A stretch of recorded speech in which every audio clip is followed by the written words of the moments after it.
Hello, I'm Dick Tapper in Washington, where the State of our Union is wanting to be a fly on the wall. President Joe Biden is hosting Democratic Senator Joe Manchin and Senate Majority Leader Chuck Schumer in Delaware today as Biden puts increased pressure on his party to deliver a deal to upgrade the nation's social safety net and to take steps to combat climate change before Biden leaves for Europe on Thursday. And Democrats have just 7 days until October 31st. That's the date that Speaker Nancy Pelosi set to advance President Biden's agenda. At a CNN town hall this week, President Biden expressed confidence his party would deliver. But while it is now clear the size of the bill, the social policy bill, will be far less than the original $3.5 trillion, it is still not clear what will make it into the final package.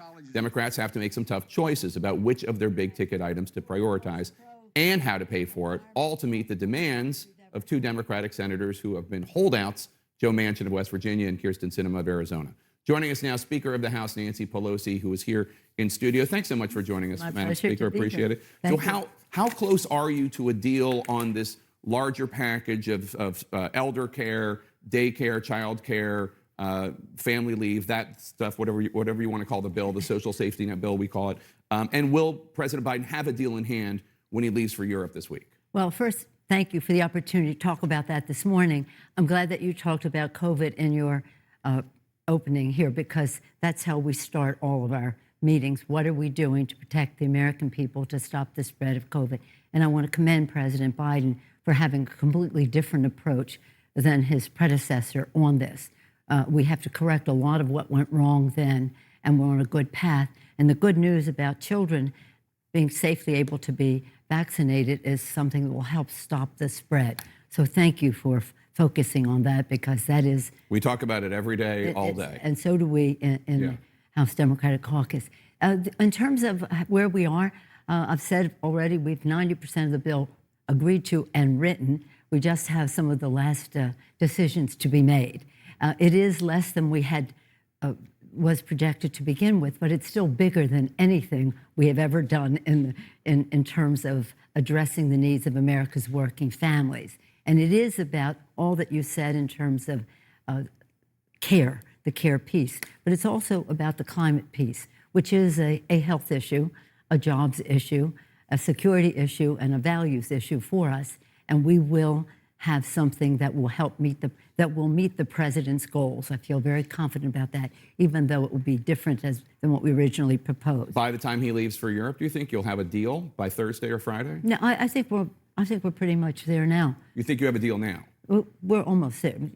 It's just the language of it, but it will not offend, shall we say, the concern that Senator Manchin had about the CEPP. But nonetheless, the point is to reach a goal, and the president's goals of reaching the emissions, the pollution, and all the rest. Because we were prepared with our select committee headed by Kathy Castor, we had other options. Other ways to pay for it. No, other ways to reach the goal, and yes, pay for it as well. So I want to get to that in a second, but just as a side issue, because there are a lot of people who are very eager for the bipartisan infrastructure bill to come up and be voted on as well. And progressives have said they're not going to vote for that until there's at least a deal on the larger social safety net bill. You said the House must pass the bipartisan infrastructure plan by October 31st, which is a week from today. Moderates are frustrated. Two deadlines have been missed because of the progressives. Are you going to meet that goal? No, wait a minute. There was no deadline that was missed because of the progressives. Okay. The deadline was missed because they changed from 3.5 to 1/2 that, and we've had to go in, and it's lamb eat lamb. Everything is good in the bill. What do you cut? Okay. So in terms of this date, this date is fraught with meaning, because on October 31st is the day that the Highway Trust Fund authorization expires. Right. And if that expires, we have to get billions of dollars someplace to continue that. The best way to do that is to pass the BIF, having nothing to do with all the other, shall we say, deliberations that are going on. Our chair of the committee, Peter DeFazio, who's a master of this, of the Transportation Infrastructure Committee, has said we must pass this by October 31st. But the reason I invoked progressives, I'm not blaming anything on them, but I'm just saying they have said, a sizable number of them, enough of them to tank the bill, that they will not vote for the BIF, the bipartisan infrastructure plan, unless there is this framework agreed to. You're absolutely right. So are you saying in the next week The framework will be agreed to. There will be a deal on the social safety net bill. Let's call it an agreement. An agreement. There will be an agreement on that, and you will also vote for the bipartisan infrastructure bill. Both of those things will happen in the next week. That's the plan. That's the plan. And right now we are just, as you indicated, the two Leader Schumer, Mr. Manchin, Senator Manchin, and the President are having the meeting on some of the particulars that need to be finalized.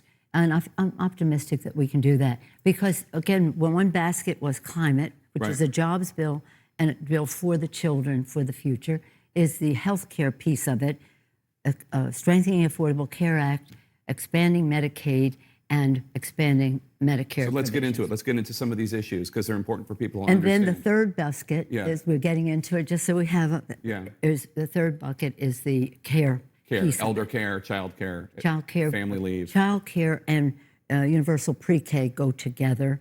Elder care, when we say home health care, that's for elder or children, or siblings who are disabled or something like that. So is family leave going to make it into the final bill? It was 4 weeks of paid family leave. Is that going to be in the final bill? That's our hope, yes. That's your hope. That's what we're fighting for.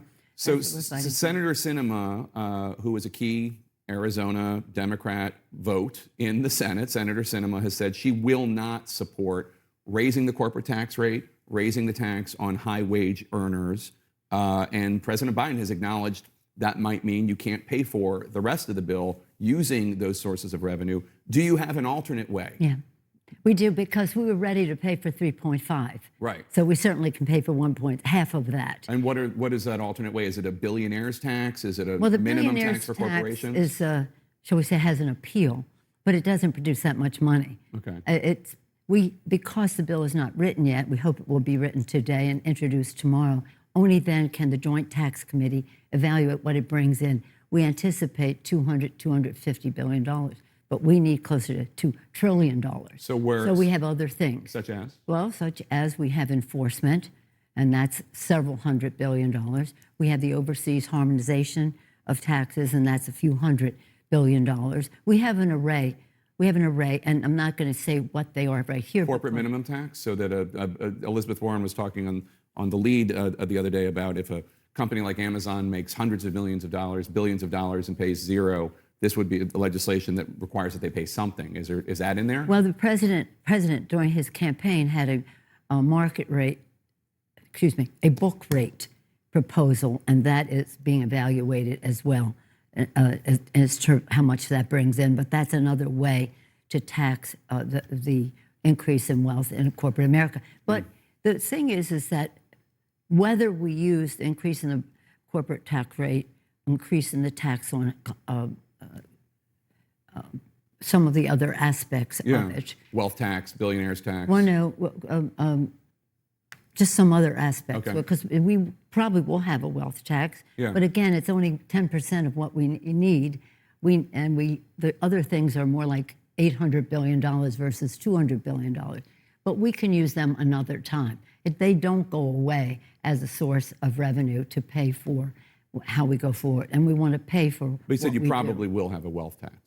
Well, that is, we'll see. We haven't seen the bill yet. Right, and you said also that it's being written right now. You're going to send it to the.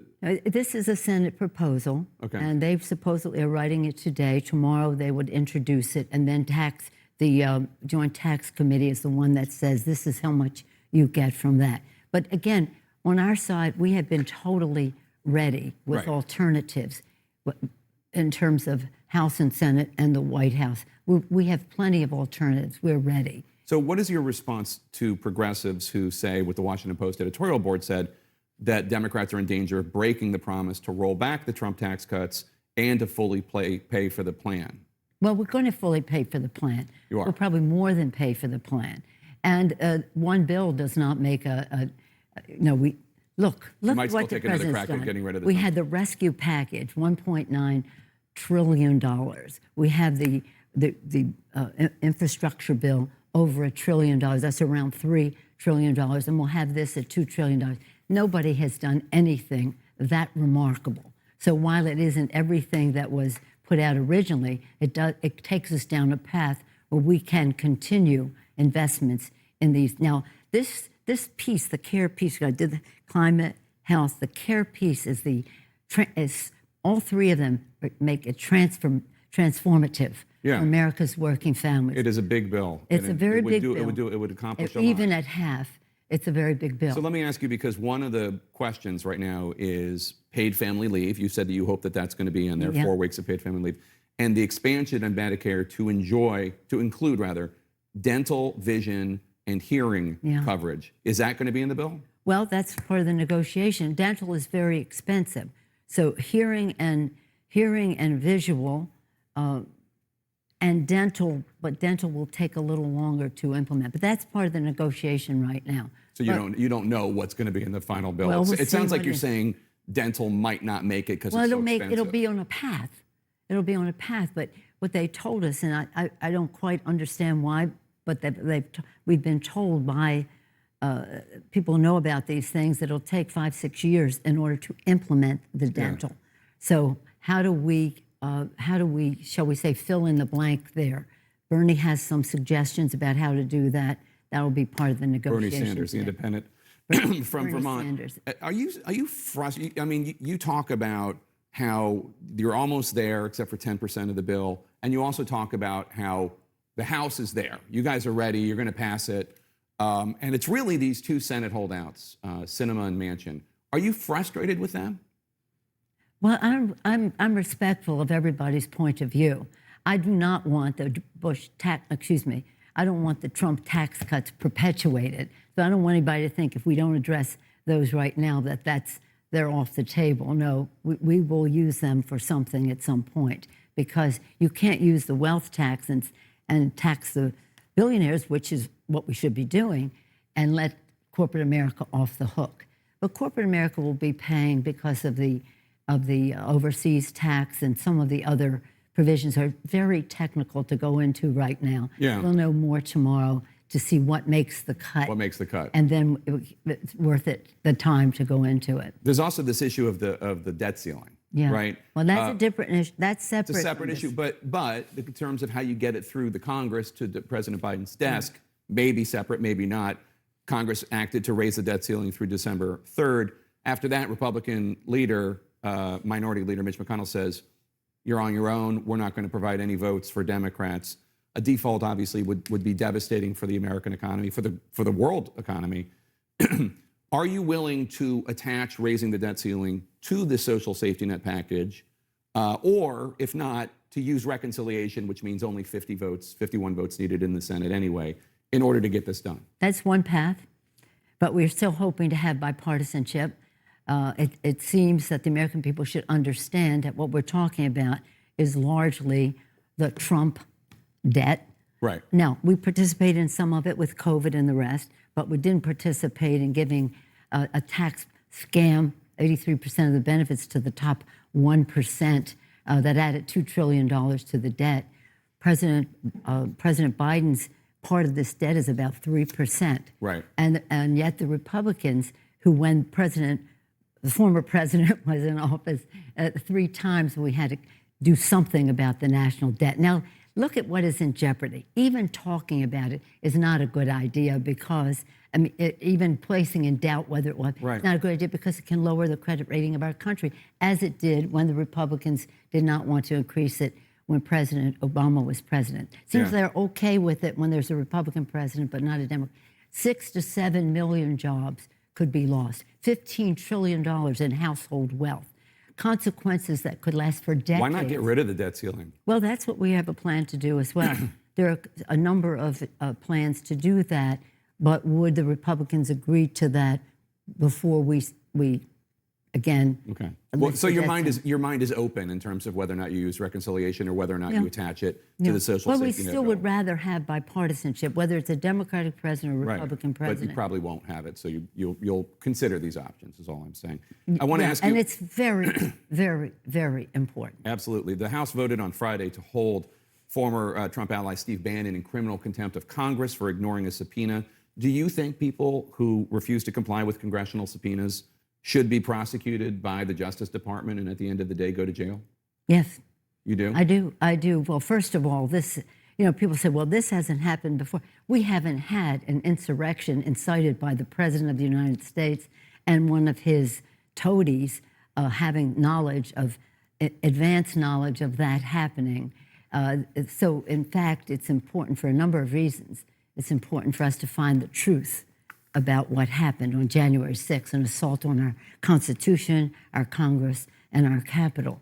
But it's also important to, in terms of the separation of power and the checks and balances of the Constitution, which is the genius of the Constitution. Absolutely. For this to happen in this way. So you're willing, if the committee decides to subpoena Trump, you're willing to have that happen too? I'm not. They have everything on the table. I don't get involved in the decisions of the committee. But when you say if he should do this and go to jail, well, he'll be tried and see what his court hearing. I want you to take a listen to a key moment in which President Biden was talking about voting rights in the CNN town hall with Anderson Cooper the other night. Take a listen. When it comes to voting rights, just so I'm clear, though, you would entertain the notion of doing away with the filibuster on that one issue. Is that correct? And maybe more. So that is President Biden saying that he is willing to entertain the notion of getting rid of the filibuster for Voting Rights Act and maybe for other things as well. Do you agree with him on that one issue, that at the end of the day, having some sort of voting rights bill is more important than preserving the filibuster, at least for that one vote? The most important vote right now in the Congress of the United States is the vote to respect the sanctity of the vote, the fundamental basis of our democracy. So if there were one vote that the filibuster could enable to go forward, that would be the vote.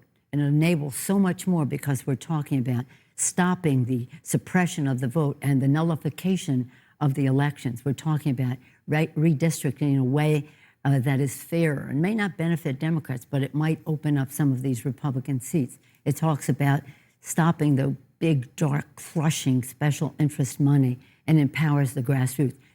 And then, in addition to that, the Voting Rights Act, the John Lewis Voting Rights Act. John Lewis wrote the first 300 pages of the first bill. Mr. Manchin has weighed in.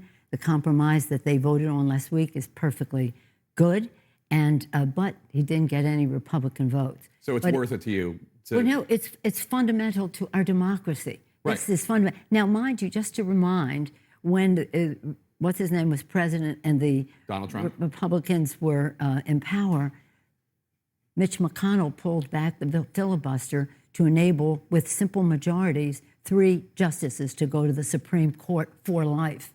You would think that they could pull it back for the American people to have the vote in a way that. So you're on board. You're on board with that. Is the only thing. I'm not on board. It's the most important vote. It is about You're leading our the Constitution. way. You're not just on board. Quickly, I do want to ask about your own future in Congress. Are you going to run for re-election?